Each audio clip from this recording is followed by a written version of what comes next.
A diferencia del seminario de Benjamin, queremos hoy, más que hacer una exposición, el profesor Belfort Morey y yo, sobre los principales conceptos a nuestra modo de leer expuestos en estos tres textos. Lo que vamos a hacer es una introducción muy breve y abrir la discusión. Lo que queremos hacer es una especie como de reflexión coral en voz alta.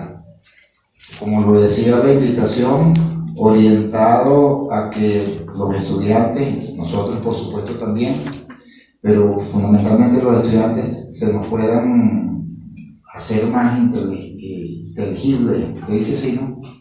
Más legibles estos textos para efectos del concurso de ensayos que se ha llamado donde pueden participar todos los estudiantes de la Facultad de Humanidades y Educación, sostenidos en el texto de Walter Benjamin, el autor como productor. Entonces, escoger, seleccionar cualquier obra de arte y escribir un ensayo de 1 a 5 cuartillas, ¿no? Las bases también están circulando en las redes. Como se sabe, el jurado es un jurado de lujo, no porque yo esté en el jurado, sino porque el jurado encabeza el mejor escritor vivo de este país. Así se dice, no es novio, ¿verdad? Lo digo así por lo de los géneros. Que es la escritora Victoria Estefano, la gran narradora Victoria Estefano, Miguel Ángel Campo, que si no es el mejor, es uno de los grandes ensayistas del país, y yo.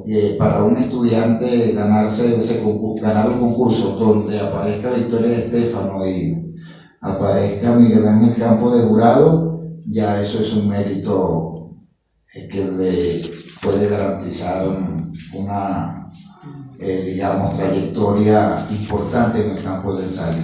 El profesor Belfort Morey va a hacer una pequeñísima introducción sobre algunos aspectos, digamos, importantes, centrales, de qué es un autor de Michel Foucault. Y distintamente podemos ir entonces a Benjamin o a Barthes. Buenos días.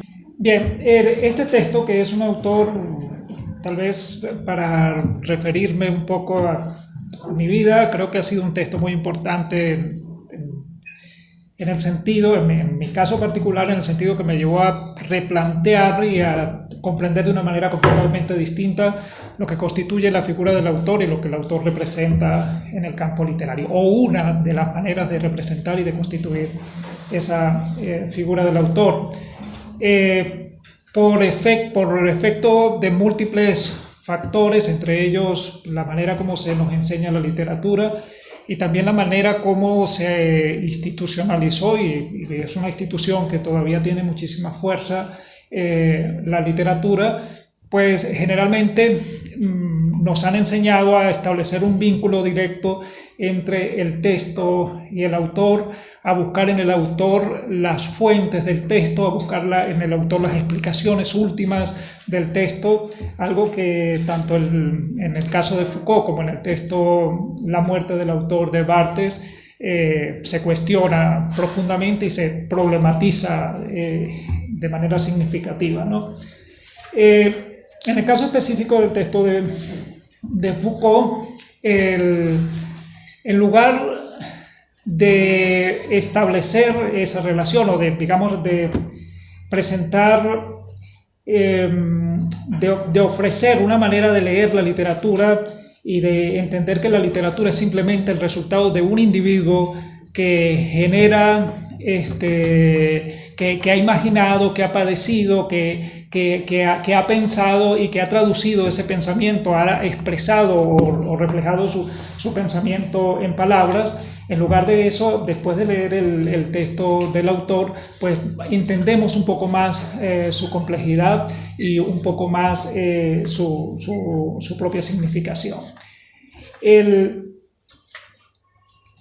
Tal vez en el marco en que se propone este pensamiento, el autor no se va a presentar como un individuo, sino se va a presentar como una figura, como un rol que alguien cumple, que alguien ejerce, que probablemente no digamos, porque al fin y al cabo pues toda obra todo texto es una entidad concreta, pero que en cierto modo podría ser un lugar que podría ser ocupado por distintos, indiferentemente de las personas que lo ocupen o que lo ocupen o que serían indiferentes en cierto modo de las personas que lo ocupen. En este caso es una figura, una función que eventualmente le corresponde ocupar a alguien, y que es una función que va mucho más allá del hecho de que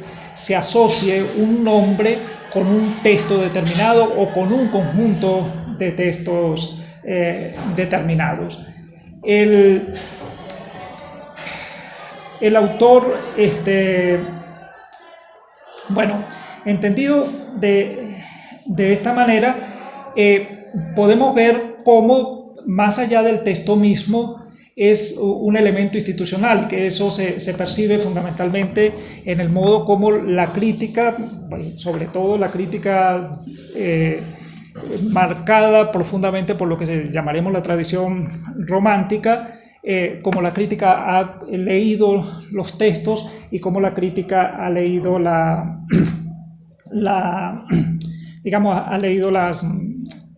ha interpretado al autor mismo. En segundo lugar, otro elemento creo que importante es entender que esa figura tiene una historicidad. O sea que no todo el tiempo los autores han sido considerados de la misma manera, no todo el tiempo las relaciones entre el autor y las obras se han establecido en los mismos términos, no solo en este caso en términos estrictamente temporales, es decir, vamos a suponer para presentar un ejemplo, cómo se lee la Biblia o cómo en la tradición exegética de la Biblia se considera el autor. Por ejemplo, cómo se considera la figura de Pablo o de San Pablo, para hablar del personaje, digamos, de esta figura autorial que sería San Pablo, ¿no? Sabemos bien que hay en la Biblia, o se sabe, mejor dicho, que en la Biblia hay un conjunto de cartas de San Pablo o atribuidas a San Pablo, y se sabe también que algunas de esas cartas se ha podido verificar que no pudieron haber sido escritas por San Pablo. Bueno, en ese caso el problema está en la manera como se interpreta y lo que constituye la figura de San Pablo. Para quienes hicieron esa selección de libros, que es al fin y al cabo lo que constituye la Biblia, quienes hicieron esa selección buscaban una figura que iba a autorizar al libro. Es decir que una carta determinada era un texto escrito por San Pablo, significaba no solo establecer una atribución, no solo indicar que este libro y este autor estaban asociados, sino indicar que ese libro tenía un valor específico, un valor de revelación, un valor de autoridad también sobre aquellos que lo iban a leer y que lo leen todavía, y que esa autoridad y ese valor de ese libro dependía del hecho de que ese libro hubiese sido producido, ese texto en este caso hubiese sido producido por ese autor que sería San Pablo, ¿no? Por eso también hay un proceso que ya en buena medida está en el ejemplo que acabo de dar, ¿no? Es decir, que se atribuye que incluso el autor, que podríamos denominar autor real, el que realmente escribe el texto, se borra, se excluye, queda sumergido en la oscuridad del anonimato, porque para él lo más importante no es su presencia y su asociación con el texto, no es una figura que pretenda trascender históricamente, sino lo que le interesa sobre todo es que el valor de verdad inspirada que se atribuye a ese texto se reafirme y sea aceptado por los lectores en virtud de haber sido producido por este autor que sería San Pablo, ¿no? Entonces vemos que la relación en ese caso, o este ejemplo que esbozo así de un poco a la diabla, ilustra lo suficientemente toda la problemática que hay en relación con esa figura que es el autor. Una figura que en algunos casos sirve para justificar el texto, para valorar el texto mismo. En otros casos, y sobre todo eso ha sido un ejercicio permanente y un ejercicio de que el discurso crítico parece no poder escapar, ha servido como base, como base última, como instancia última para interpretar, para valorar, para realizar todo ese conjunto de operaciones que el discurso crítico hace sobre la literatura. Pues bien, en el caso de que es un autor, justamente se problematizan esas relaciones y se muestra y se aspira también a tener un acercamiento a los textos en el que esta figura y en el que sobre todo estas prácticas interpretativas, estas prácticas de acercamiento a las obras, en todo caso se problematizan. Hay un asunto que simplemente voy a mencionar acá, relacionado con los textos que, bueno, en principio deberíamos comentar, que es el de la...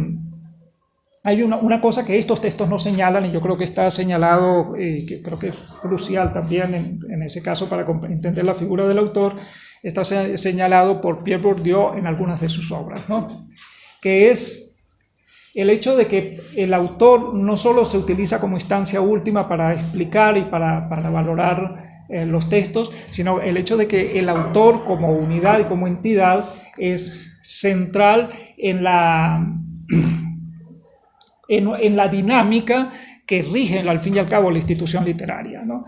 No solo el autor se ha producido por una serie de circunstancias históricas, sino se produce también por el hecho de que se constituya un campo de la producción y de la valoración de los textos literarios, y de que en buena medida el proyecto, eso que se llamaría el proyecto creador asociado a los autores, está ligado a la búsqueda de la consagración dentro de esa propia institución literaria. Pero bueno, esto se sale un poco del asunto. Ese sería el comentario que tendría que hacer. Me disculpan un poco lo desajustado del asunto, pero bueno, ya comentaremos más.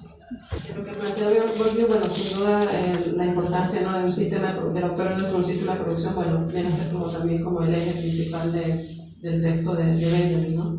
Como el autor es una instancia que maneja una técnica, y esa técnica justamente está inserta dentro del sistema de producción. Tenía una pregunta para no tuviste nada desajustado. ¿Cómo seremos los desajustados de verdad? La pregunta es acerca del autor anónimo. ¿Cuándo esa figura ya desaparece?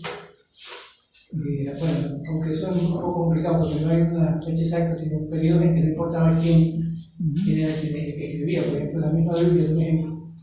Hay una parte que fue escrita por una mujer, seguramente en la época de Salomón, más o menos. Y otra cuestión era que, claro, siempre tienen el cordero que tienen como conejillo de Indias, siempre para opinar o ser, no sé si soy autor, pero bueno. Hay un ejemplo de autor, en Henry James. Todos saben quién es Henry James, uno de los más grandes autores en inglés. Les recomiendo La bestia en la jaula. Bueno, y otros, todas las papeles de Asper, todo lo que sea, las no sé cuántas, 30 novelas que escribió. Y él en algún momento, cuando estaba mayor, muy mayor, ya no lo leían, él había escrito tanto, y la gente en ese momento estaba volcada hacia el teatro. Y entonces el autor era el autor del teatro. Y no sé, que hay una novela, no sé si es el mismo, algo, sobre ese drama de Henry James, que ya de 80 años, como si hubiese olvidado su trayectoria. o como si esa trayectoria se le reconoció en el futuro. Entonces él ya no se consideraba, él quería ser un autor, pero de teatro, que era lo que en ese momento se estilaba, lo que le gustaba al público. Entonces eso también es como una idea como autor de que entiende.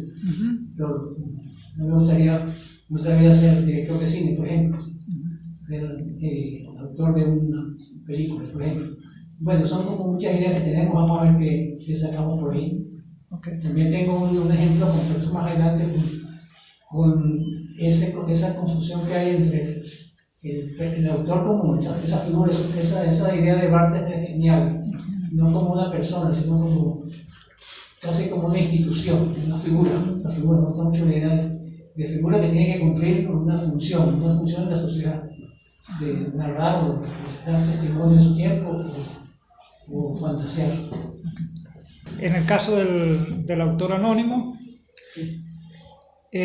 pues justamente es un caso que desafía la propia figura del autor, y un poco paradójico porque es un autor que no tiene lo que define al autor justamente, el nombre, ¿no? O sea, digamos lo que es la marca, lo que es el signo que remite y que al fin y al cabo es un signo que sirve de punto de referencia para darle coherencia, y aquí estamos apelando a Foucault, coherencia para darle integridad a un conjunto de textos que de otra manera estarían dispersos.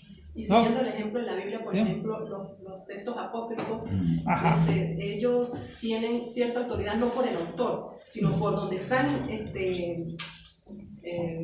cohesionados, ¿no? Que es el mismo texto de la Biblia, porque si estuviesen fuera justamente no hubiese ese sentido de autoridad por estar justamente distanciados del autor, ¿no? Exactamente, sí.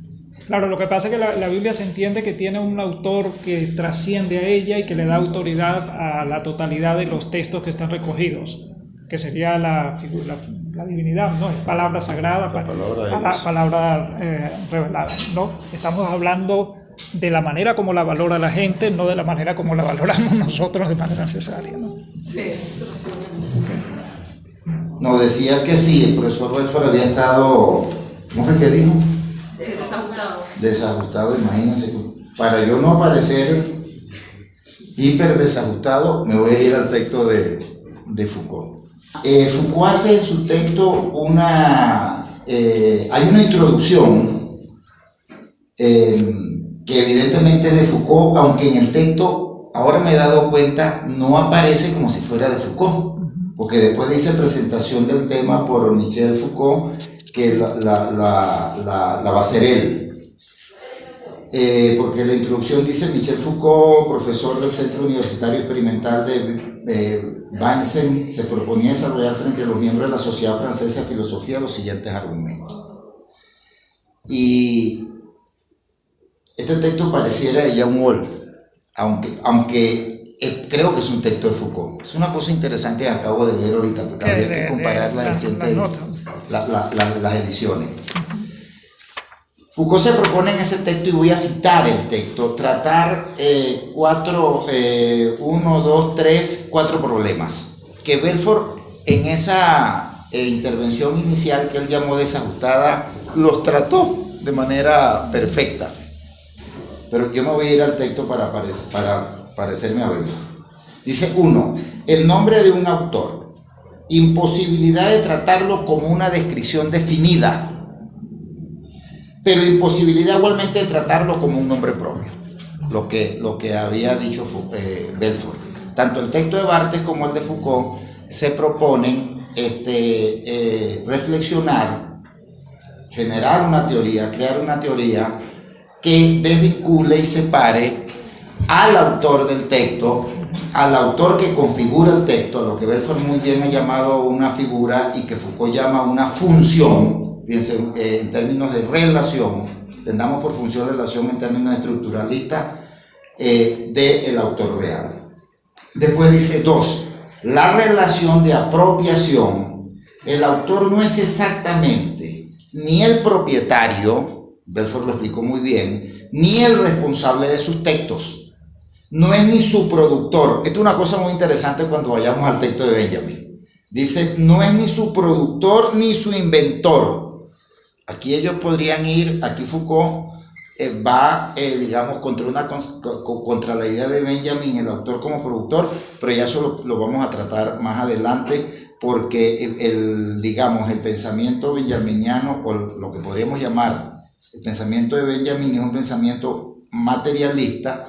El de Foucault, aunque usa herramientas, conceptos, nociones, ideas que provienen del marxismo, no es un pensamiento, tiene un matiz en el uso del materialismo que lo hace relacionarlo con lo que uno conoce como estructuralismo o con una posición más textualista, pues. Después dice, ¿cuál es la naturaleza del speech act, el acto de habla, que permite decir que hay obra? Después 3, la relación de atribución. El autor es sin duda aquel al que se le puede atribuir lo que se ha dicho o escrito. Belfort lo explicó muy bien con el caso de San Pablo y lo refería a la profesora Senia. Pero la atribución, aun cuando se trate de un autor conocido, es el resultado de operaciones críticas complejas y raramente justificadas. La incertidumbre del opus, de la obra. Es decir, cómo este concepto es producto, digamos, de la forma como se institucionalizan las relaciones entre el autor y el autor del libro y la sociedad. 4, la posición del autor. Posición del autor en el libro. Utilización de las conexiones, función de los prefacios, simulacro del escritor de manuscrito, del comentarista, del confidente, del memorista. Es decir, toda la estrategia textual que va a desarrollar un autor dentro del libro, dentro del texto. Posición del autor en los diferentes tipos de discurso, es decir, la relación que ese autor tiene con los distintos tipos de discursos que se producen en una sociedad. El discurso filosófico, el discurso histórico, el discurso sociológico, etcétera, etcétera. Posición del autor en el campo discursivo, que es el fundador de una disciplina, que puede significar el regreso a como momento decisivo en la transformación de un campo discursivo. Ya los campos discursivos, digamos, perfectamente definidos y descritos, definidos, teorizados, es decir, lo que en el pensamiento de Foucault es un episteme, un saber particular. Fíjense entonces toda la problemática que Foucault va a desarrollar en relación al autor y que Belfort sintetizó muy bien en su inicio. Todo eso lo va a, explicar. Este es un texto muy explicativo en ese sentido, texto largo, lo va a explicar Foucault a lo largo de su ensayo, para llegar a la tercera parte de su ensayo, a resumir estos problemas que él ha tratado, otra vez conceptualmente. Dice, por hoy me limitaré a los 4 que acabo de mencionar, porque parecen hacer a la vez los más visibles y los más importantes. Los resumiré así. Esto está en la página 114. Sí. La función autor está ligada al sistema jurídico e institucional que encierra, determina, articula el universo de los discursos,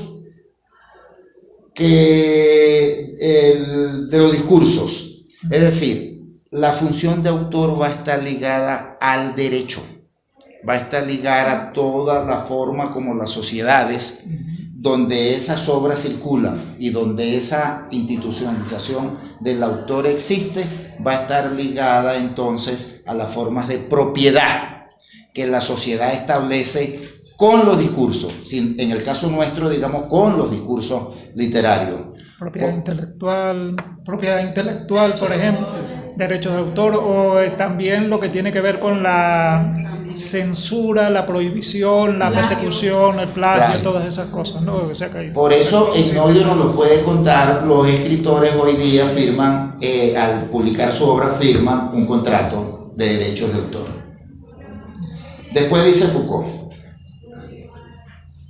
no se ejerce esa función de autor, no se ejerce de manera uniforme ni del mismo modo sobre todos los discursos en todas las épocas y en todas las formas de civilización.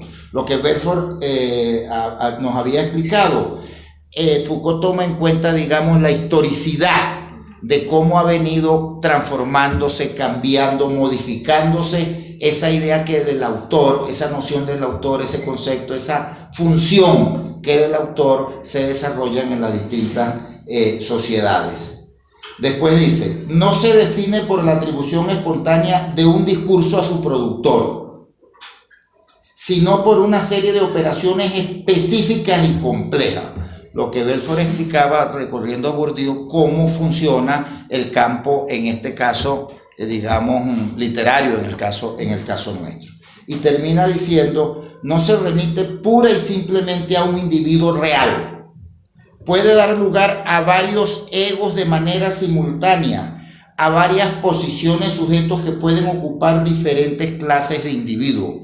En un mismo autor se pueden desarrollar diferentes funciones de autor, e inclusive en un mismo texto pueden aparecer diferentes funciones de autor. Hoy conversaba con Leonor sobre el diario. En un diario, por ejemplo, en el género del diario, uno puede encontrarse de golpe que hay una función de autor que tiene que ver con el diario íntimo específicamente, una función de autor que tiene que ver, digamos, con el diario en términos del género, genéricamente, que tiene que ver con una especie de diario intelectual, de biografía intelectual. Es decir, dentro de un diario podemos encontrar muchas funciones de autor, como dentro de una novela, pensemos en El Quijote o en Tristan Shandy, que lo habíamos mencionado en el seminario de Benjamin, pueden aparecer muchas funciones de autor, e inclusive una función del autor desplazado por la función del lector dentro del texto.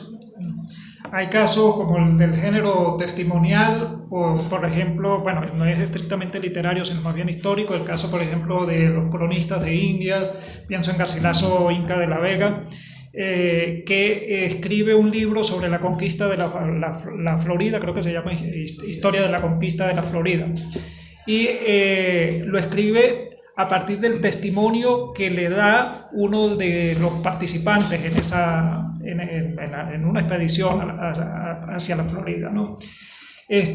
Bueno, ¿quién es el autor ahí, no? O sea, ¿quién, el que escribe, el que pone en palabras la información que recibe del otro, o ambos, ¿no?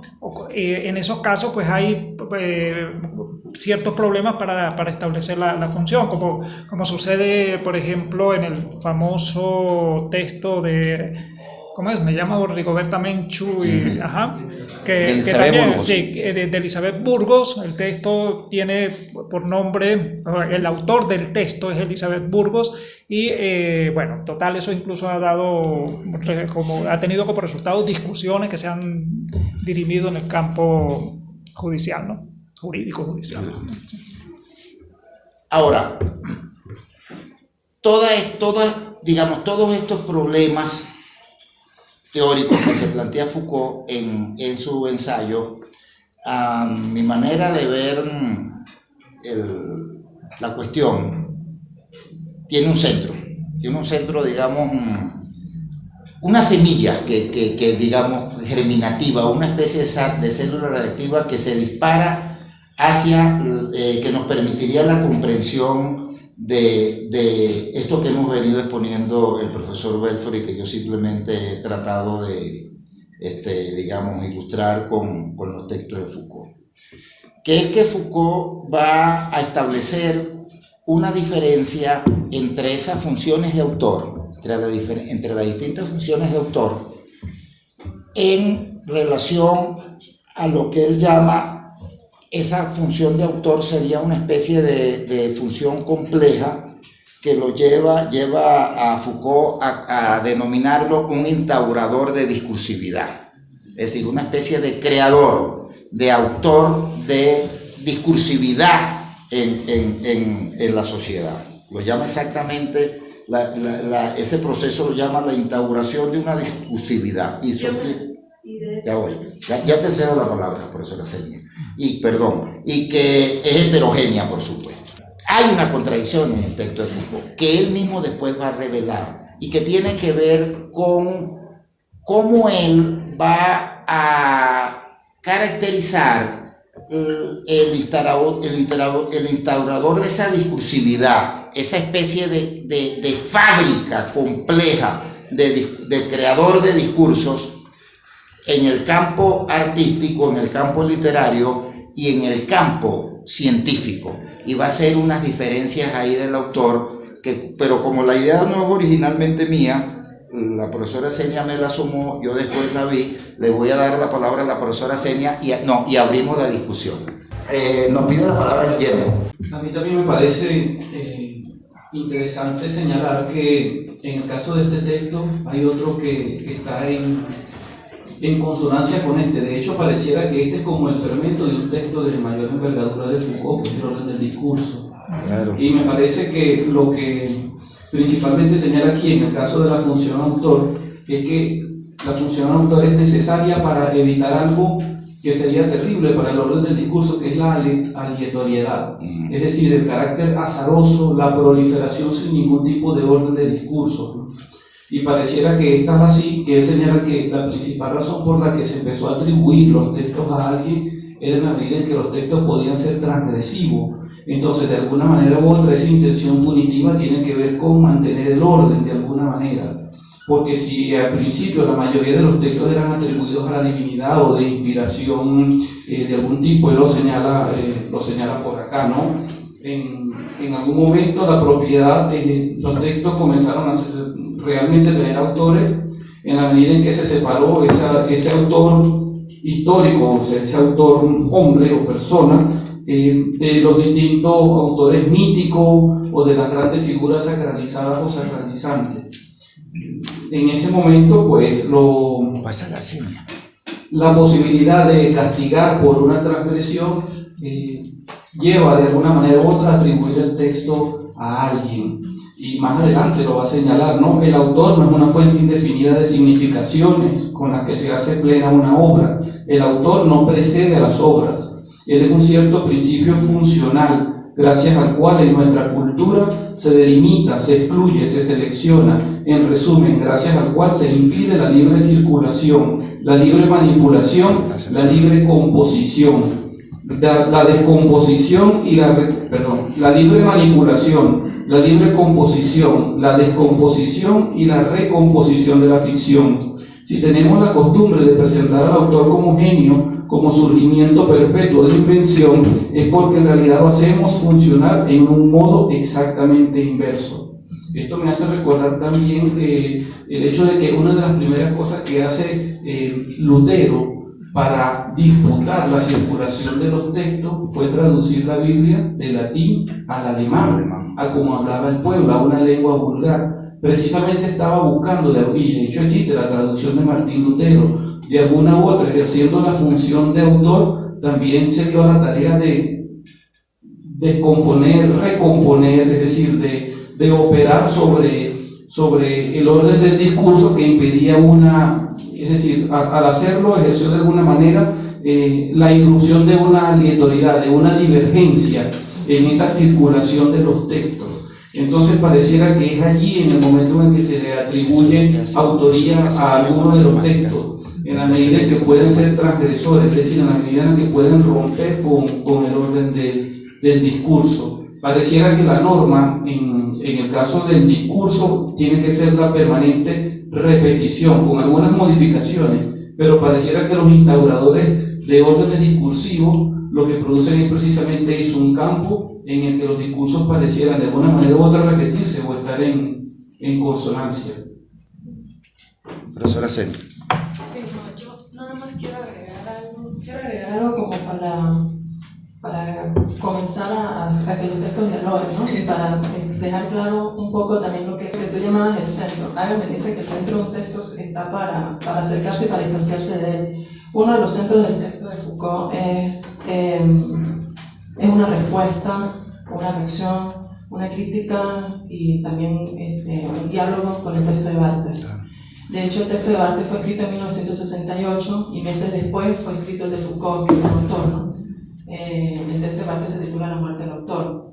Y de alguna manera, cuando Foucault menciona o habla del instaurador de discursividad, como Diomedes muy bien lo citaba, de alguna manera Foucault está respondiendo a la idea de Barthes de la muerte del autor, es decir, Foucault está defendiendo la idea de que no es una ausencia total, es decir, a partir de esa ausencia hay una ausencia que justamente por ser ausencia reconoce su presencia, ¿no? Es decir, el autor, ya me confundí, él instaura discursividad, o sea, pero ¿quién instaura? Para que haya un instaurador debe haber de alguna manera un autor, ¿no?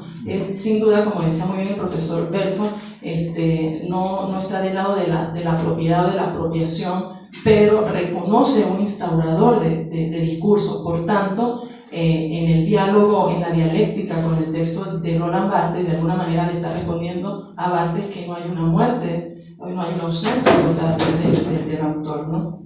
Entonces hay un distanciamiento, como también hay unos acercamientos, como muy bien decía también el profesor Belfort. Hay una parte donde Barthes habla de, cito, pero existe un lugar en el que se recoge toda,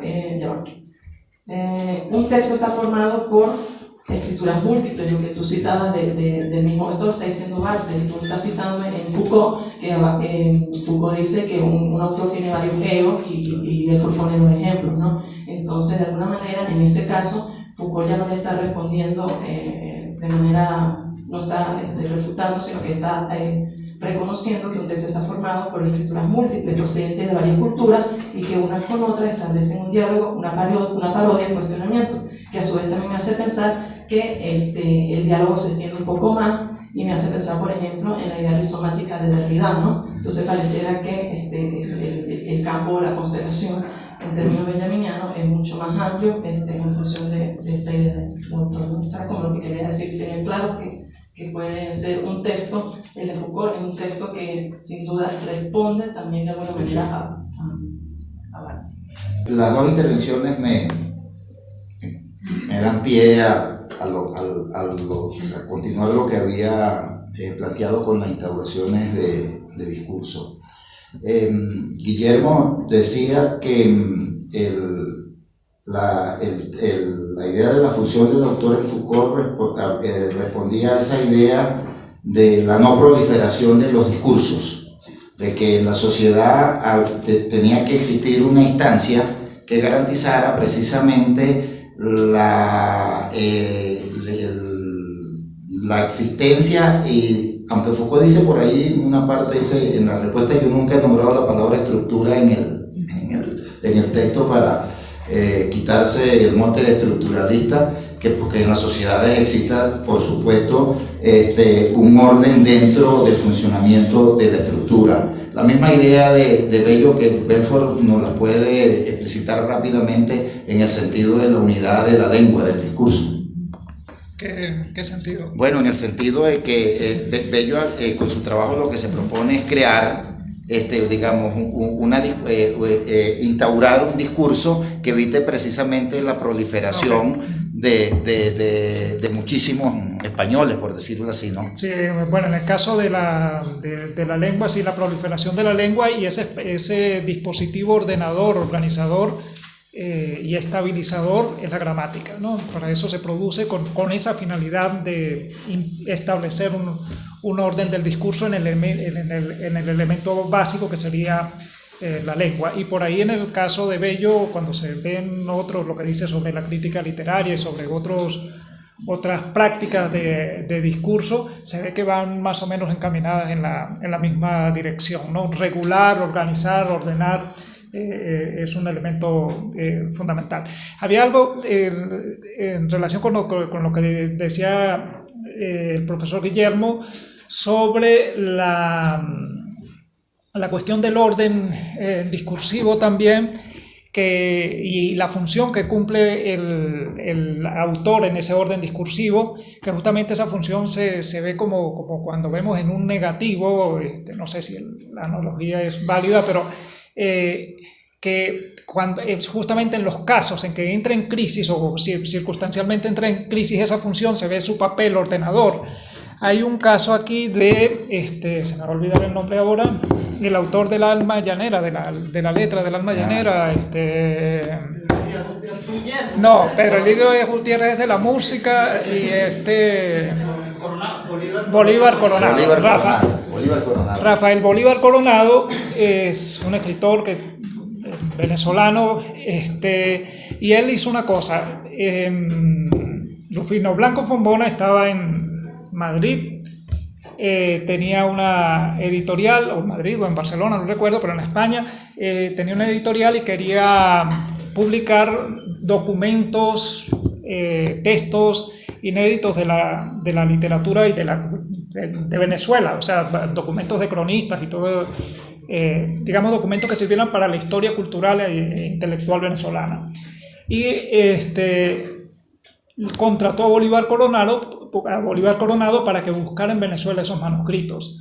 El señor Bolívar Coronado no solo buscó manuscritos, sino que ante la falta de manuscritos los construyó, ¿no? Es decir, le vendió a Rufino Blanco Fombona una serie de textos que fueron de su invención y que se los atribuyó a algunos conquistadores y a otras figuras que ya no existían para salir a reclamarlo. Bueno, en ese caso se ve cómo se desestabiliza, ¿no? Se crea un texto por las razones que fueran, se inventa, se construye, y uno consigue que si uno ve las ediciones de la época, por ejemplo, hay un texto sobre el llanero que se publicó en los años 20, 29, por ahí, que se titula El Llanero, está publicado a nombre de, no recuerdo qué tipo, y posteriormente se publica a nombre de Bolívar Coronado, ¿no? Entonces, bueno, ahí cómo queda la figura del autor, ¿no?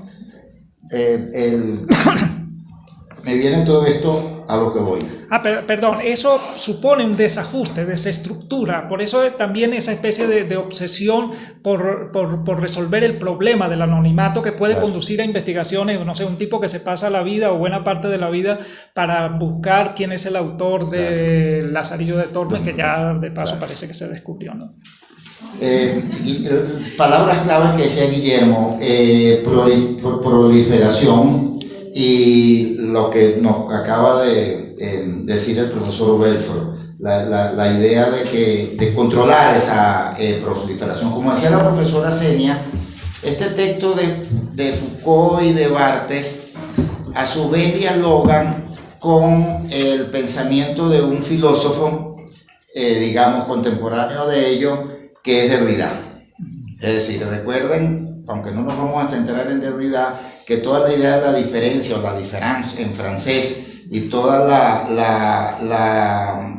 lo que podríamos llamar el centro del pensamiento de Derrida está en la idea de la proliferación discursiva, de que es, para ponerlo con un ejemplo muy práctico, uno se puede acercar como, digamos, lector de un texto por cualquier instancia del texto. Es decir, yo puedo leer, por ejemplo, la poética de Aristóteles por una nota de pie de página, o puedo leer la poética de Aristóteles a partir de una cita. Es decir, donde no hay posibilidades de establecer, digamos, una verdad única, digamos, anclada en el texto, porque la relación de los textos ya no sería con, digamos, las relaciones de producción, las condiciones materiales de producción de esos textos, sino que serían relaciones estrictamente textuales. Esa famosa frase de Derrida que se cita: solo dentro del texto hay salvación. Eso lo hace Derrida sostenido en la idea de que es posible seguir las huellas textuales que nos pueden llevar al origen en distintos campos discursivos. A esa idea de derridiana, Foucault la ataca en este texto sin nombrar a Derrida, pero está en el centro, es decir, en evitar esa proliferación que después en el orden del discurso él va a ser explícito. Si no me falla la memoria, el orden del discurso es la conferencia que Foucault da para formar parte del Colegio de Francia, ¿no? Sí, y la de Barthes es el placer del texto. Sí, ya estoy casi seguro que esa es la conferencia. Es muy polémico porque iba a entrar en una instancia a la que él señala que es también reguladora. Que es regulador, exacto. Y en el caso de Barthes es extraordinario, porque es que Barthes nunca tuvo un título de doctor. En ese sentido se parece un poco a Benjamin. Barthes nunca terminó la tesis doctoral, ni nunca tuvo un título de doctor. Entonces, la manera de legitimarlo en el campo universitario francés fue invitarlo a que formara parte del Colegio de Francia, donde entran, digamos, los intelectuales más importantes de su tiempo. Hay una, digamos, en México existe, por analogía, crearon el Colegio de México, donde entran, digamos, los grandes escritores o los grandes investigadores. Juan Villoro el año pasado forma parte del Colegio de México. Entonces, Foucault, en su texto, va a sostener que estos instauradores de discurso, eso que yo diría, esa función compleja del autor, van a, en el caso de los científicos, en el caso de las ciencias, van a permitir la transformación del conocimiento, van a permitir que el campo se transforme. Es decir, que aún, pongamos el ejemplo de Newton con Galileo, aún cuando Newton no, digamos, niega lo de Galileo, el conocimiento de Galileo sigue teniendo su vigencia en el tiempo histórico donde apareció, permite una transformación por diferencia con ese conocimiento. Aquí Foucault lo que está siguiendo es la famosa idea de Thomas Kuhn en el libro de Thomas Kuhn sobre, ¿cómo se llama esto? Las estructuras de la revolución Estructuras de la revolución científica. Pero Foucault, y esto es por eso le decía a la profesora Senia que intervenir, esto lo vio la profesora Senia, aquí le niega esa capacidad de generación, de transformación, de renovación, es decir, de conocimiento a la literatura, a la novela. No, sí, claro. Foucault establece una distinción, ¿no?, entre el discurso científico y los discursos sociales.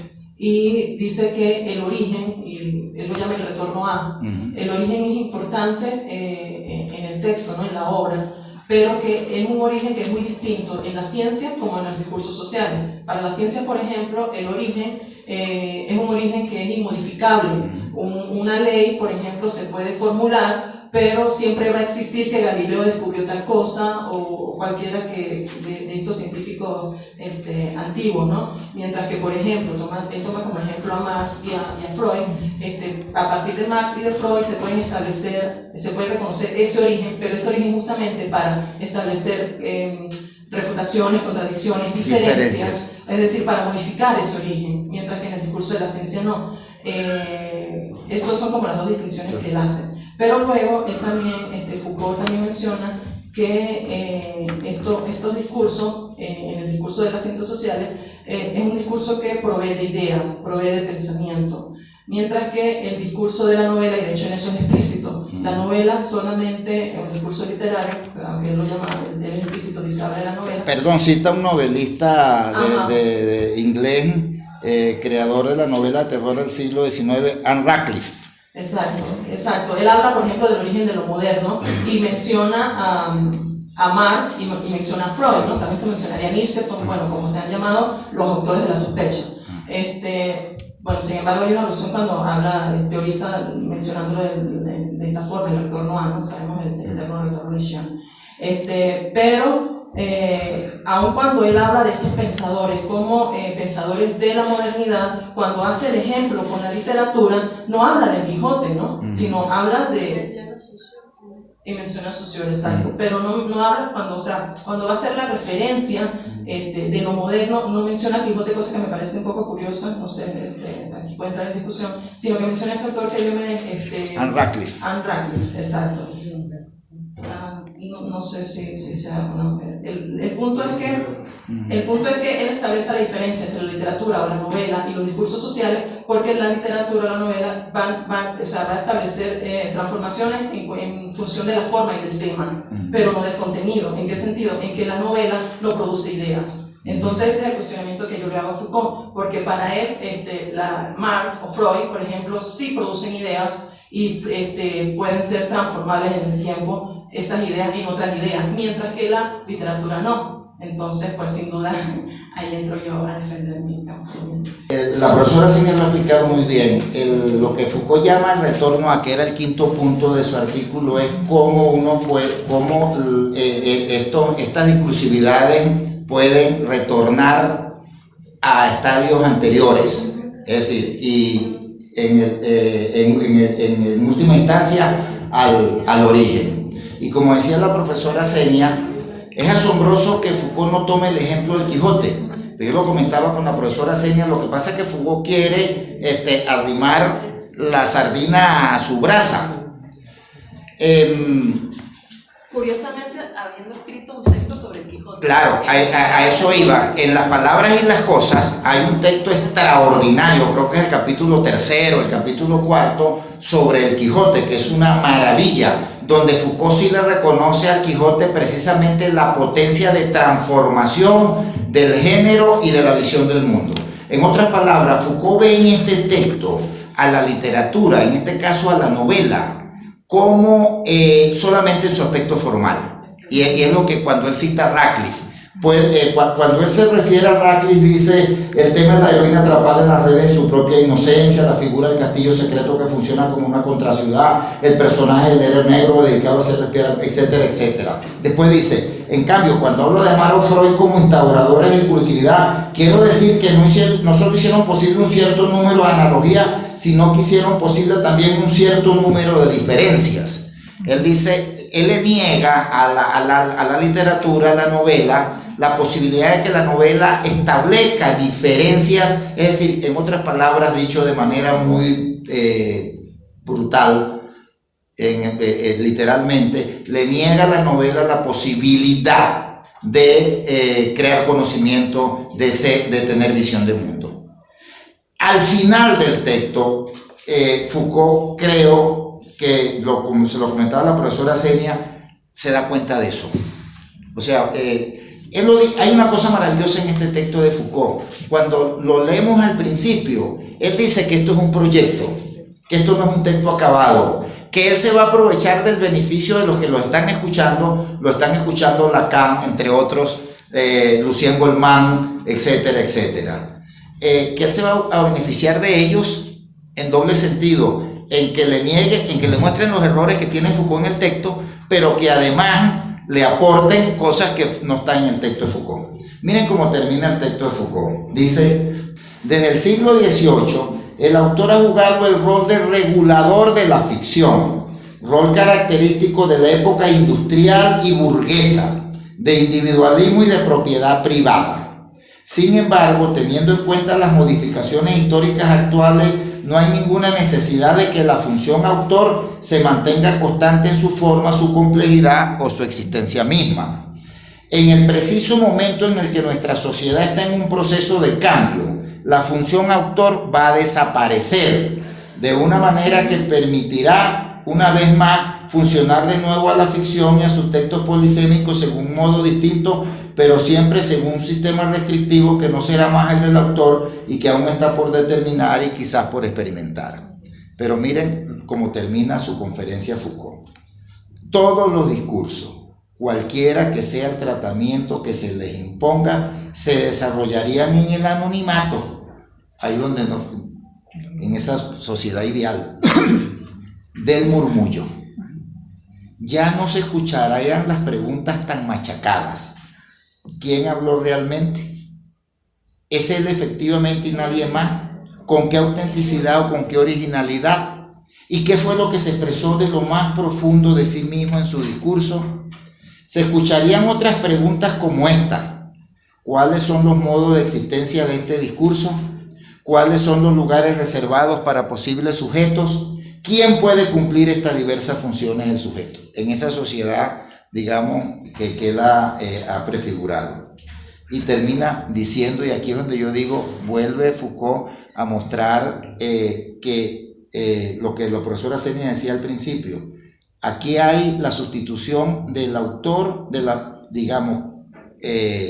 como una figura, como decía Belfort, como una función personaje, pero siempre remitido, esa ausencia nos remite a la presencia. Termina Foucault. Y detrás de todas estas preguntas no se escucharía más que el rumor de una indiferencia. ¿Qué importa quién habla? Porque el texto de Foucault, y con esto por mi parte yo termino lo de Foucault, parte de una frase de Beck. Esto le va a gustar en odio. Tomo de Beck la formulación del tema del que quisiera partir. ¿Qué importa quién habla? Dijo alguien, ¿qué importa quién habla? En esta indiferencia creo que hay que reconocer uno de los principios éticos fundamentales de la escritura contemporánea. Digo ético porque esta indiferencia no es tanto un rasgo que caracteriza la manera en que se habla aunque se escribe, es más bien una especie de regla inmanente retomada sin cesar, nunca aplicada completamente, un principio que no marca la escritura como resultado, sino que la denomina como práctica. Es decir, el texto parte de una indiferencia, pero que se pregunta por quién habla, aunque de manera indiferente. Leyendo sobre este problema de la figura del autor, hay un texto de principios del siglo XIX de Hofmannsthal, el gran escritor alemán, muy citado y estudiado por Benjamin, que se llama, Guillermo lo debe tratar en alguna parte, de Lord Chandos, la carta de Lord Chandos, donde empieza a ponerse en cuestión la figura del autor, y después Paul Valéry y por supuesto Mallarmé, el mismo Baudelaire, Paul Valéry, empiezan a cuestionar a la figura del autor y a darle importancia fundamental es a la escritura, a la idea de que el autor no es quien habla la lengua, sino que la lengua se habla a sí misma, o la lengua nos habla, que por supuesto va a cobrar esta tradición ya, que está en Alemania, que está en el campo de la filosofía, en el mismo Heidegger, va a llevar a Foucault y a Roland Barthes a la idea de que el autor es una figura, el autor es una instauración, una instancia, es una instauración producto de la lengua. El texto de Barthes, al que nos hemos referido, prácticamente no nos hemos referido, lo refirió la profesora Zenia, lo que plantea fundamentalmente, hace una historicidad de cómo ha sido tratada la figura del autor, para llegar a la conclusión de que para el año en que está escribiendo ese texto, el autor ha muerto y ha sido sustituido. Al final termina con esta idea por el lector, es decir, a darle una importancia fundamental en relación a la autoría textual, más al lector que al mismo autor. Eso va a llevar, y por eso me fue muy buena la alusión que trajo Guillermo al texto del orden del discurso de Foucault, va a llevar a la lección inaugural en el Colegio de Francia de Roland Barthes, que se llama El placer del texto, donde prácticamente vamos a asistir digamos, a la instauración definitiva del lector como el gran productor, ahora vamos a ver ya más tarde, como el gran productor del texto, pero lo va a emparentar con Derrida en cuanto a la proliferación del sentido. Hay un texto de John que se titula el autor como gesto, ¿no? Que hace como él hace una lectura de que es un autor de... Agamben, ¿no? Sí, él hace una lectura de que es un autor de Foucault, y bueno, como que resume lo que ustedes dos han planteado, ¿no? Dentro del texto, diciendo que en este orden, a partir de un diagnóstico que Foucault no cesa de repetir, cito, la huella del escritor está solo en la singularidad de su ausencia. Al escritor le es asignado el papel del muerto en el juego de la escritura. No se trata, cierro cita, sigue Agamben, no se trata de que el autor esté muerto, sino que en tanto autor ocupa el lugar del muerto. Existe un autor y sin embargo existe un sujeto autor, y sin embargo este aparece solo mediante las huellas de su ausencia. Yo creo que eso resume bastante lo que ustedes han dicho. Y quería decir también otra cosa con respecto al texto de Barthes, que tú lo mencionabas, Diomedes, que sin duda él habla de la muerte del autor para reivindicar, ¿no? Para dar vida al lector, y la cita dice: el lector es un hombre sin historia, pero la última línea dice: el nacimiento del lector se paga con la muerte del autor, ¿no? Pero a mí me llama la atención cómo él describe al lector, ¿no? Él dice que el lector es un hombre sin historia, sin biografía, sin psicología. Él es tan solo ese alguien que mantiene reunidas en un mismo campo todas las huellas que constituyen al escrito. Entonces me parece que como que tiene como una cualidad absoluta, ¿no? Y esencial este lector, porque fíjate, no tiene historia, no tiene historiografía. Y si saltamos ahora al texto de Benjamin, no en el sentido del lector, sino en el sentido del autor, creo que una de las cosas que le importa a Benjamin, al autor, es justamente que es un ser con historia, ¿no? Lo hemos comentado, estos textos hay que entenderlos dentro del contexto en que son producidos. El año 68 es el año del Mayo francés, es la gran revolución, o el intento de revolución que dan fundamentalmente los obreros, los estudiantes y los intelectuales franceses por cambiar el gobierno de Gaulle, por crear, digamos, una Francia revolucionaria, pero al mismo tiempo está cruzado con el auge de las ideas de los formalistas rusos, que llegan a través de Kristeva y de Todorov y de otros a el espacio de la academia francesa. Entonces, por un lado tenemos el surgimiento de un pensamiento en el campo del lenguaje y en el campo de la crítica literaria que va a privilegiar la textualidad. Pero por otro lado tenemos una revolución o un intento de revolución que se da desde el campo académico, lejos de los obreros, lejos de la concepción marxista de que la verdadera lucha que se da revolucionaria, que se da, así termina el autor como productor, cito. Dice: la lucha revolucionaria no se da entre el capitalismo y las ideas, sino entre el capitalismo y el proletariado. Esta cita esta cita que acabo de hacer, que es de Benjamin, con la que termina el texto, el autor como productor, es profética. Yo ahora empiezo a ver a Benjamin como un profeta. Porque dice: la lucha revolucionaria no se da entre el capitalismo y las ideas. Esto es la revolución francesa, esto es la revolución del 68 y esto es el estructuralismo.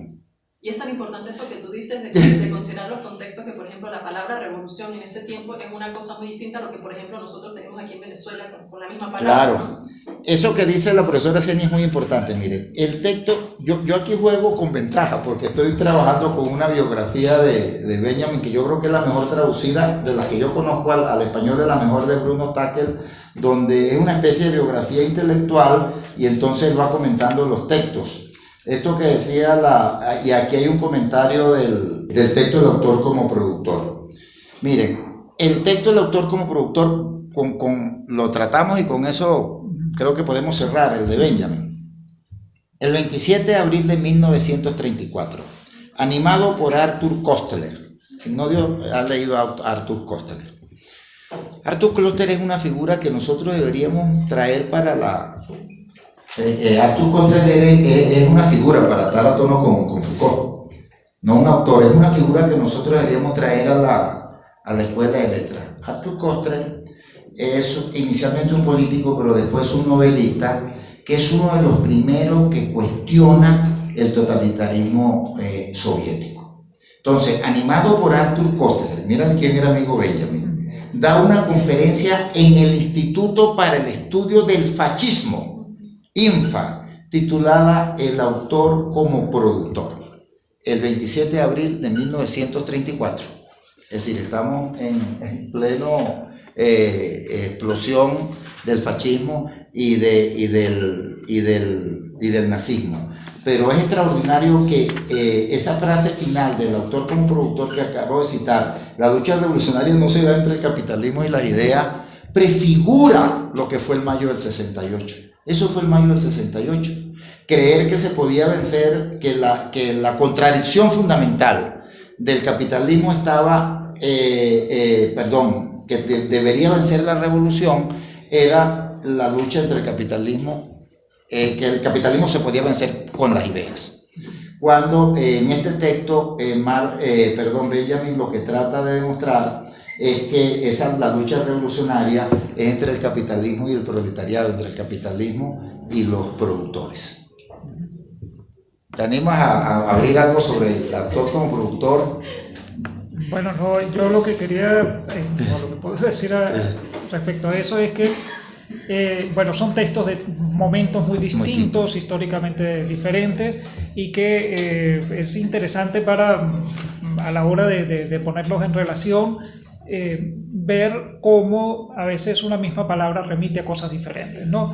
O sea, el problema que se plantea en estos textos, vamos a decir así, no es tanto, o es más un problema relacionado con la comprensión de determinado fenómeno, con la valoración de ese fenómeno, y por supuesto eso tendría derivaciones en la práctica, por ejemplo, en la forma como se hace la crítica literaria, ¿no? Pero en el caso del texto de Benjamin, el problema es un problema que tiene que ver con la praxis política, con la práctica política inmediata, ¿no? Y fundamentalmente con la práctica política relacionada con la intervención de los intelectuales en un proceso de transformación social, en un proceso de transformación histórica, ¿no? Entonces, tenemos igual el problema del autor, pero planteado de maneras distintas. Y además, en el caso de Benjamin, pues se está pensando en cómo, por una parte, cómo deben intervenir los intelectuales en la construcción de una nueva sociedad, cuál es la intervención que deben tener los intelectuales, y además, lo que creo que es una de las cosas más interesantes del texto, cuál es cómo se van a relacionar los intelectuales con esas figuras de poder que son al fin y al cabo las que terminan rigiendo, dirigiendo los procesos políticos, que en muchos casos, y lo reveló la propia historia del siglo XX, terminaron arrastrando y devorando y casi que literalmente a los propios intelectuales que en un momento determinado se plantearon apoyar o apoyaron a esos procesos revolucionarios. El ejemplo de la Unión Soviética es conocido por todos, ¿no? Entonces, las problemáticas son distintas, las cosas a las que se refieren son distintas, y sin embargo son textos que si se miran, o digamos que tienen como un elemento interesante justamente enfocar esas diferencias y probablemente conseguir algunas convergencias. El texto de Benjamin, Bedford muy bien lo dice, llevó a que el compromiso de los intelectuales, digamos, marxistas o revolucionarios, entre comillas, terminaran devorados por esos procesos revolucionarios que conocemos, ¿no? El soviético, lo que se haga en los países del este, el cubano, el mismo venezolano nuestro va a terminar devorando lo nuestro. Pero es que el texto de Benjamin precisamente va en contra de ese tipo de relación, digamos, vicaria que se establece entre la práctica artística y literaria y la práctica política. Pero permítanme, para mostrar lo que Bedford también, ahí estoy plenamente de acuerdo, decía cómo los contextos determinan los textos y cómo esto es una misma crítica, una crítica, digamos, irónica al mismo texto que es un autor y al texto de Barthes. Pretender que solamente la salvación existe dentro del texto y que la textualidad está separada de las condiciones sociales de producción. Miren quién era Benjamin en el momento de dar la conferencia y lo que estaba viviendo Benjamin en su vida real.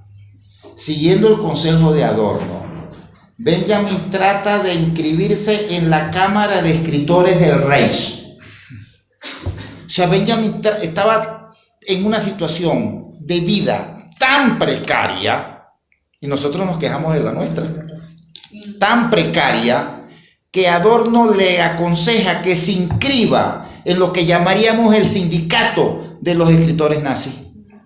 Como muchos escritores cubanos, no puede referirse ahora a eso, se vieron obligados a inscribirse en los sindicatos en Casa de América.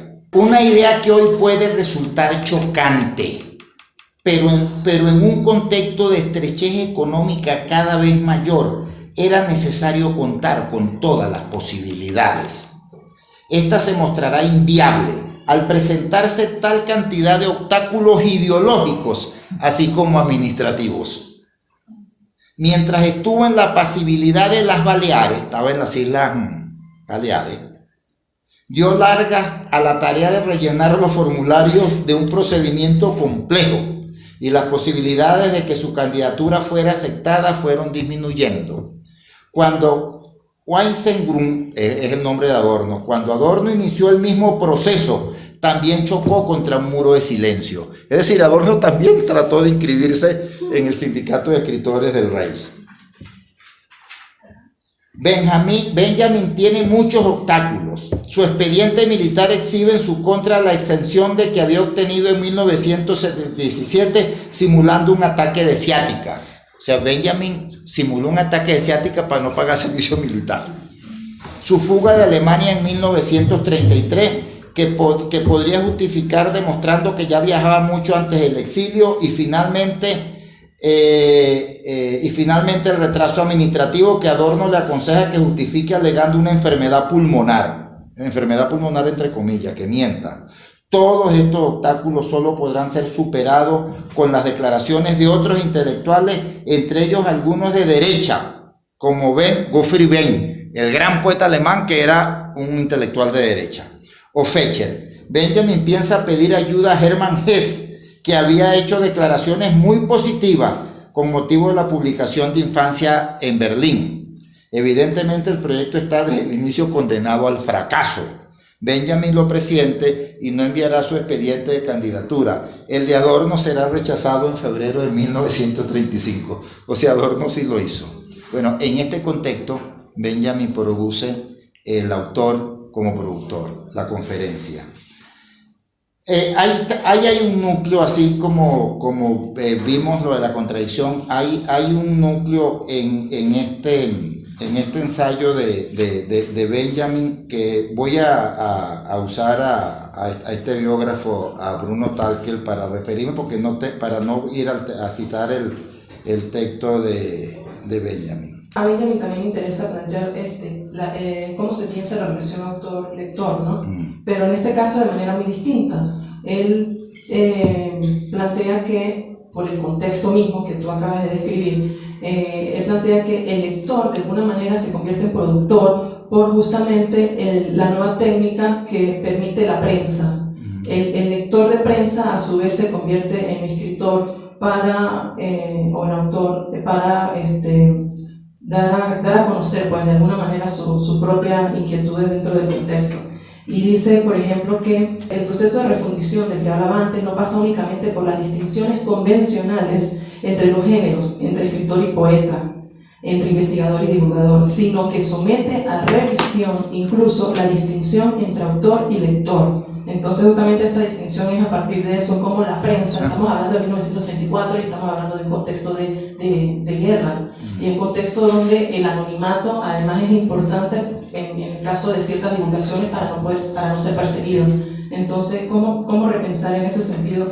Benjamin dice que cómo pensar en ese sentido el lector como un posible también productor, ¿no? A partir del medio que es la prensa.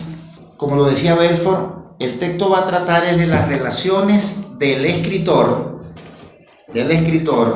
y de la obra, del autor y de la obra, no escritor, del autor y la obra con la sociedad, con las relaciones sociales de producción, con el orden político imperante, y cómo esa relación, según Benjamin, debe llevar a la transformación de las condiciones sociales de producción, es decir, al orden político instaurado, dominante. Bueno, Benjamin de manera genial comienza con el origen, es decir, comienza citando a Platón. Eso lo sé porque lo acabo de revisar. ¿Por dónde está Juan? Lo acabamos de ver, ¿verdad, Juan? En el libro 10 de la República, donde Platón trata la relación entre el poeta y la ciudad, y que es un texto lo que voy a decir lo digo con mucha modestia. Hay el lugar común de que Platón en el texto 10 de la República lo que plantea es la expulsión del poeta de la ciudad. Y el texto tiene un matiz. El texto tiene un matiz que es el siguiente. Platón plantea la expulsión del poeta de la ciudad, pero de aquellos poetas que irrespetan o transgreden el mito y la tradición. Platón lo que quiere es un poeta que respete el poder. Platón lo que plantea es que la república debe tener o darle cobijo solamente a los poetas que estén de acuerdo con el poder instaurado. Por eso llena la cabeza de laureles y de mieles y le hace una fiesta a los poetas y los expulsa a los poetas transgresores. Bueno, Benjamin comienza su texto haciendo alusión a Platón. Sí, dice la condena a los poetas por parte de Platón, que los consideraba perjudiciales y superfluos en su proyecto de estado ideal. Incluso, cito a Benjamin, teniendo por su parte un alto concepto del poder de la poesía. Y después Benjamin va a tratar de ver cómo es la relación, teorizar sobre la relación que se da entre lo que él llama la técnica literaria de las obras, es decir, la tendencia de la literatura en relación con la tendencia, digamos, políticas imperante, o sea, la relación entre la obra y la sociedad. Voy a leer a Talque. Dice, ir a la búsqueda de esta tendencia política correcta, es decir, cuál es el papel de un escritor revolucionario en una sociedad que quiere transformar. Supone pensar la obra como no autónoma, dependiente de un contexto social vivo. El contexto social vivo son palabras de Benjamin.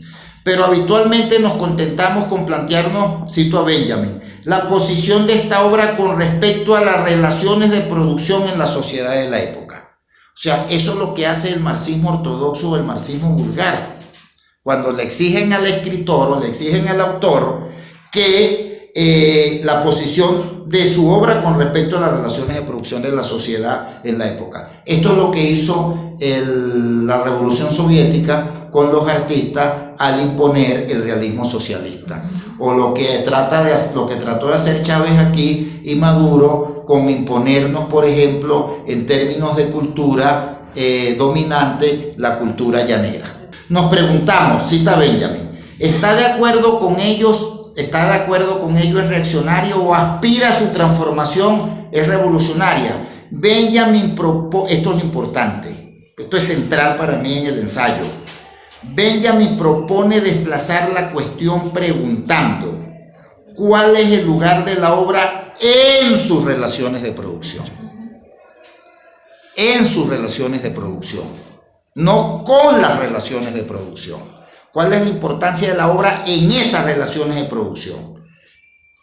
O sea, esta cuestión menos ambiciosa es anterior a la otra y apunta directamente a, cita Benjamin, la técnica literaria de las obras. Así pues, hay que centrarse en la técnica, a la que hay que hacer que progrese si se quiere que su tendencia literaria se integre en una tendencia política correcta. La técnica antes que la idea y para la acción. Un cuestionamiento que por tanto es materialista antes que estético. El ensayo tiene una serie de cuestiones que trata Benjamin aquí, pero yo creo que este es el centro del ensayo.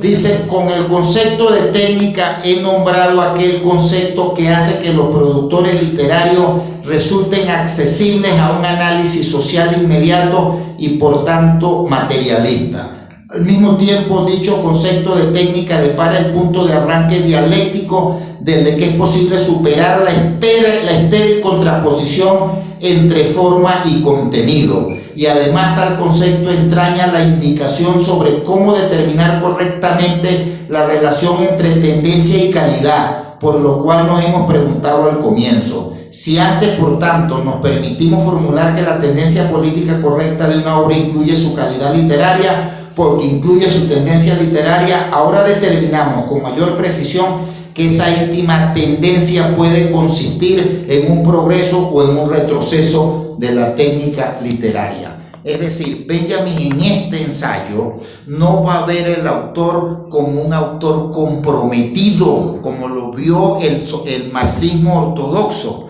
comprometerse con el poder, y con la idea y con la estética imperante del poder, y con la acción, convertir a la literatura entonces en una acción revolucionaria. No, Benjamin no va a hablar aquí de un escritor, de un autor comprometido. Habla de un autor como productor, aquel que mediante técnicas nuevas modifica la tendencia literaria para poder modificar y transformar las relaciones sociales de producción. Este es un texto muy ligado a los ensayos que Benjamin escribe sobre el teatro épico y la idea de distanciamiento de Brecht. Estos son los años en que Benjamin y Brecht son grandes amigos y se están conociendo. Entonces, por lo tanto, este ensayo de Benjamin lo que hace es darnos una crítica, yo diría, radical de la relación que hasta ese momento han tenido los escritores alemanes o los escritores franceses, los escritores europeos con la Unión Soviética. Y termina de manera genial Tanto así, digamos, que incluso en algún momento del texto él se disculpa en algún momento del texto él se disculpa por no asumir esa idea del autor comprometido, es decir, en caer en el maniqueísmo, que para ir en contra del fascismo había que estar comprometido con una estética socialista, ¿no? Es decir, hacer una especie de contraposición, usar una estética socialista para ir en contra de la estética fascista. Se disculpa de alguna manera por eso, porque supuestamente es lo que se esperaba de él, hacer como ofrecer un texto donde se hiciera propaganda del socialismo, y es todo lo contrario lo que él hace. De alguna manera, con lo que tú acabas de leer y lo que hemos leído el texto, nos damos cuenta que en esa teorización Benjamin incluso incluye, valga la redundancia, al socialismo como parte de su crítica, para no caer en la propagandística. Al final del ensayo Benjamin va a volver a Platón, pero va a volver a Platón con la idea de que el poeta tiene que ser un transgresor, de que el poeta no debe importarle ser expulsado de la ciudad, sino que tiene que ser un transgresor, y que para eso tiene que ponerse del lado de los más débiles en la sociedad. Voy a leer la parte final de Talque. Dice, Benjamin concluye, el autor como productor, regresando a la cuestión inicial, ¿cuál es la posición del escritor de teatro en el proceso de producción? Ahí se va a referir a Brecht. Respondiendo con una cita de la encuesta de la revista parisina Comune, cita, comunidad. ¿Para quién escribe usted? René Maublanc contesta valientemente que escribe para un público burgués, pero añade que la inevitable revolución proletaria será tanto más rápida y fácil cuanto menor sea la resistencia burguesa.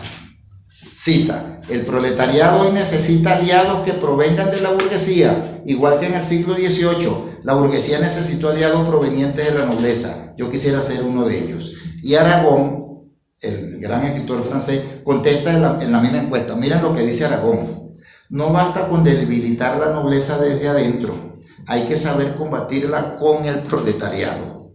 Esta exigencia no podrá evitar enfrentamientos extremadamente difíciles. El artista realmente revolucionario debe dejar de ser un proveedor de los aparatos de producción para convertirse en un ingeniero traicionando su clase de origen. Debe poder organizar a los trabajadores intelectuales en el proceso, de producción separado de los intereses capitalistas. Es decir, pero este proceso de producción está, en el caso del autor, es en el campo de la obra y en el campo de la técnica literaria. La mejor manera de modificar la realidad que tiene un escritor es intervenir, no con su obra en la sociedad, sino intervenir en su obra, para de esa manera cambiar las tendencias artísticas y sus relaciones con las tendencias políticas. Esto me lleva a pensar en una enorme discusión que se dio. Hay un libro sobre eso. Cuando Cortázar se va a Nicaragua y se va a vivir a Nicaragua, se va a vivir a Managua, cuando está la revolución nicaragüense, se genera una polémica. Porque Tomás Borges, que era el ministro del Interior y uno de los comandantes más importantes del sandinismo, que además se creía a sí mismo escritor, escribió una especie de crónica sobre su actividad guerrillera. Tomás Borges en un artículo acusa a Cortázar de que la literatura de Cortázar no contribuye con nada a la revolución nicaragüense, porque es una literatura tan formal que el pueblo nicaragüense no la entiende. Es decir, Rayuela no es una obra revolucionaria, por lo tanto, y le pide a Cortázar que escriba de manera más simple, más elemental, con técnicas más menores, para que el pueblo nicaragüense lo entienda y de esa manera ayude a la revolución. Hay un texto, hay un fragmento, ya te pasó hay un fragmento que dice, lo característico de esta literatura consiste en transformar lo imperativo y decidido de la lucha política en un tema. Él está hablando de la literatura que termina justamente por no entrar en las relaciones de producción, sí, con una técnica diferente, sino en esta que simplemente se limita al entretenimiento.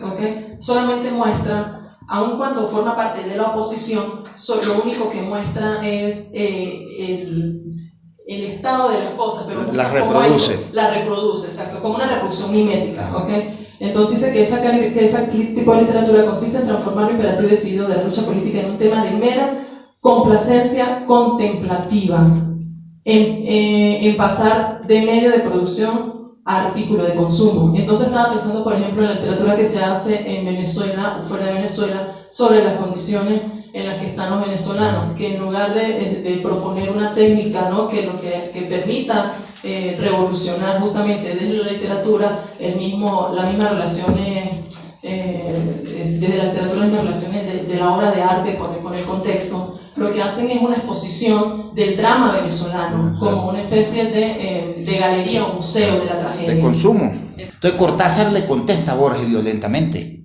Cortázar le dice a Borges, no, ese no es el objetivo de una revolución, disminuir la calidad de las técnicas literarias. Entonces Cortázar le dice, el objetivo de una verdadera revolución es educar a las masas, en términos de Benjamin, para que la tendencia política se transforme y esté a la altura de esas técnicas literarias. Cortázar le dice, no, educa a las masas, el Estado nicaragüense tiene que enseñar a leer, tiene que educar a las masas, tiene que complejizar la realidad para que puedan entender Rayuela. Esa polémica fue recogida en un librito que se publicó en siglo XXI por un escritor colombiano narrador Oscar que ahora Collazos.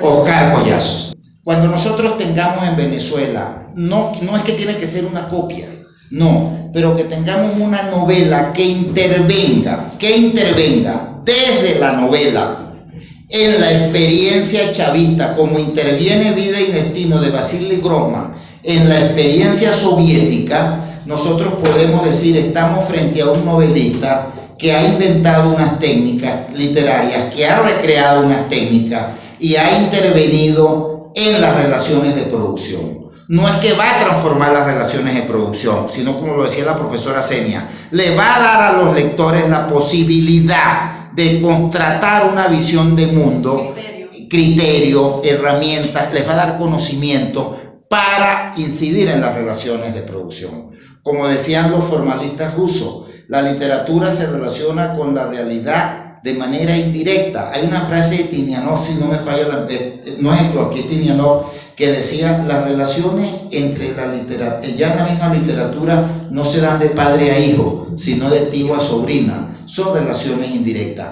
Pretender que la literatura puede expresar o representar directamente la realidad es una idea, un concepto que después de los formalistas de Bakhtin está, digamos, negado. Esa idea marxista de la literatura como reflejo, como la llamada teoría del reflejo socialista.